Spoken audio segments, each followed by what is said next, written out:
Hey everyone, Alex Keeson here with you today. This is Heart and Mind of a Leader. Welcome. Today I would like to talk to you about another very important attribute of a successful leader, and that is self-discipline. Now, before I get into the conversation regarding self-discipline, I would like to briefly talk to you about this quote that I found. That I thought that was really good, setting the stage and relating to self-discipline, and the quote by Daniel Goldstein.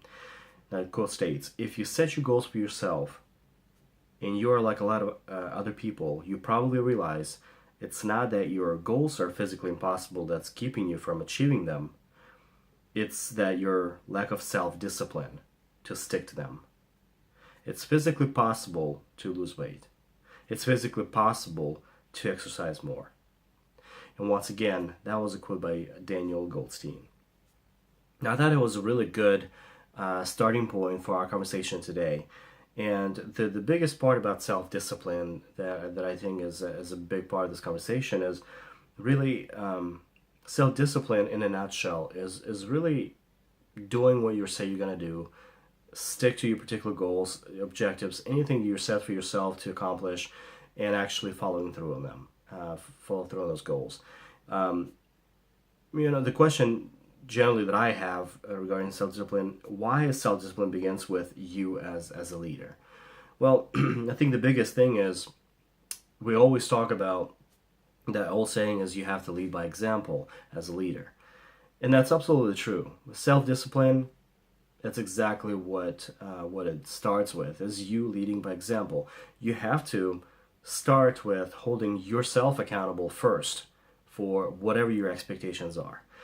And I personally believe that if you're not willing to do something, whatever you're teaching or showing or explaining, then I don't see really a way how you can actually teach as a leader others, expect others to follow through on your expectations and objectives that you set for them. Because I think it has to start with you as a leader. You're the one who actually leads by example. You're the one who is the front line and the one who takes responsibility and accountability for whatever you're set to do, whatever you're asking your direct reports, your team to do for you. It starts with you, and you're leading by example. And there are several good examples with regards to leading by example, but I'll share a couple with you.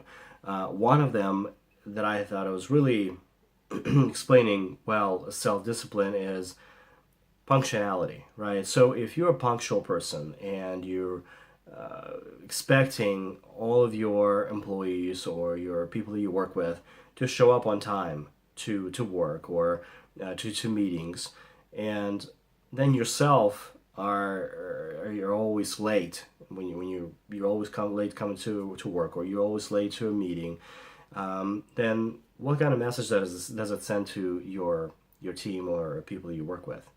The message is that really, maybe there's not such of a sense of urgency. Maybe that why is it important for them to show up on time if you don't hold yourself accountable? If you don't have a self-discipline to do what you're asked others to do yourself. And that's just one example. The other good example that I know we often run into is a dress code, for example. So when you're asking someone to adhere to a specific dress code, then I feel that you as a leader should also follow that example. You should set that example for everybody else. And if there's a reason why you change that particular, let's say you're on one of the days you decided to dress casual, maybe it's your casual Friday. Well, you need to explain to your team the reason why you're doing that, so it doesn't appear to them, so you're not setting that perception that you went away from your goals or your objectives or what you're expecting for your team to do, but you want to make sure that you explain. That way they can do the same as well. So just a few examples with regards to the self-discipline, but there's a ton of different ones. And really self-discipline is, it's not just applicable to those two examples. It's applicable to anything that you do, at your business or at home in your personal life.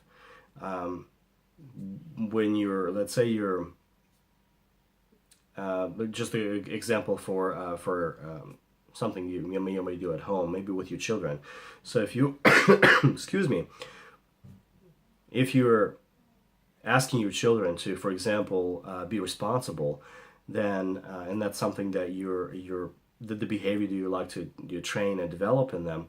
Well, I think that also kind of reverse. It has to start with you as well, right?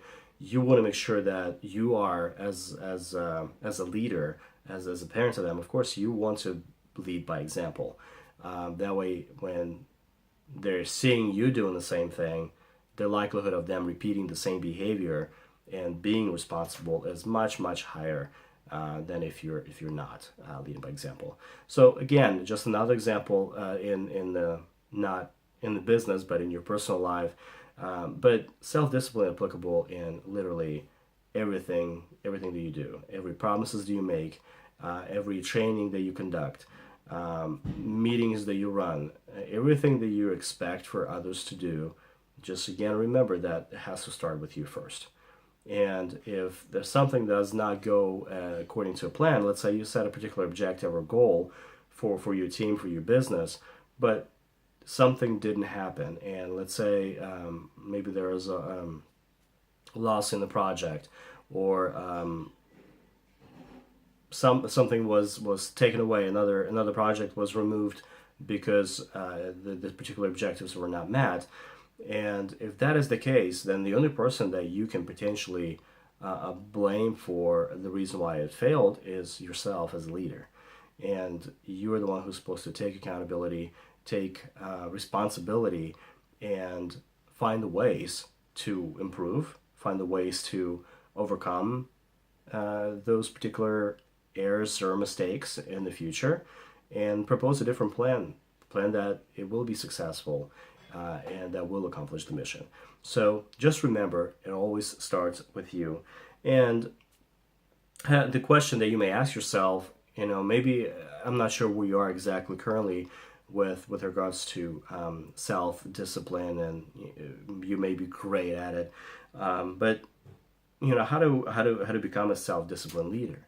Well, it's actually very simple, and it starts with one simple thing: practicing what you teach every single day, and that there should be no breaks, there should be no vacations, and in self-discipline, if you're set to be and you want to become a self-disciplined leader, you've got to practice and do that every single day. So some of the takeaways from today's module, and the first one is self-discipline starts with you as a leader. You must be leading, as I mentioned, by example in order for others to actually follow your expectations and requirements. Second takeaway is self-discipline is applicable to literally everything that you do and expect as a leader. Every leadership attribute you teach should be part of your daily life. And the third takeaway from today's module is to become self-disciplined leader, you should begin practicing what you teach every single day with no exceptions. So that was it for today with regards to attribute of a successful leader. And today we were talking about self-discipline. And we will pick up again in about a week from today. And I look forward to seeing you again. Keep your eyes open on the show notes and takeaways on the heartandmindofleader.com blog. They should go live later tonight. And also, if you have any feedback or any suggestions, please, I encourage you to send them my way, or any other topics that you'd like for me to cover in the future modules as well as podcasts. Please send your suggestions my way.